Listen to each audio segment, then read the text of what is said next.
Okay, so this is my eye diagram. To start, we have the cornea, which protects the eye and bends light to provide focus. And then the pupil, which is small adjustable opening where light enters.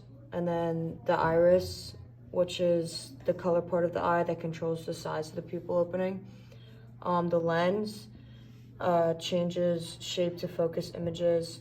The retina begins the processing of visual info and includes the rods and cones. The fovea is the cone clusters are in here. It's a focal point of the retina. The blind spot is where the optic nerve the nerve that carries neural impulses from the eye to the brain.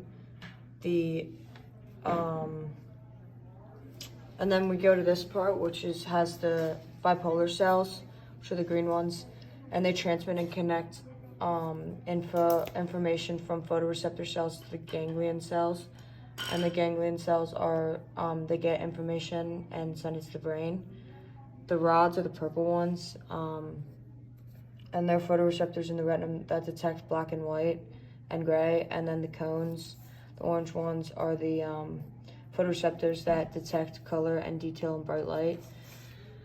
And then down here we have the optic nerves, which are nerve that carries neural impulses from the eye to the brain, and where they meet from like eye to eye is the optic chiasm, which are optic nerve fibers from each other cross over each other.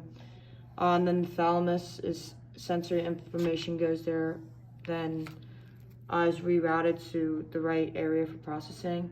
The occipital lobe it processes and responds to visual stimuli.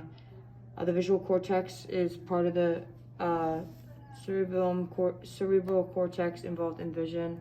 And then the trichromatic theory is that the retina contains 3 colors, red, blue, green, and that can produce your perception of any color. And then the opponent process is opposing retinal processes, red and green and yellow and blue, enable color vision.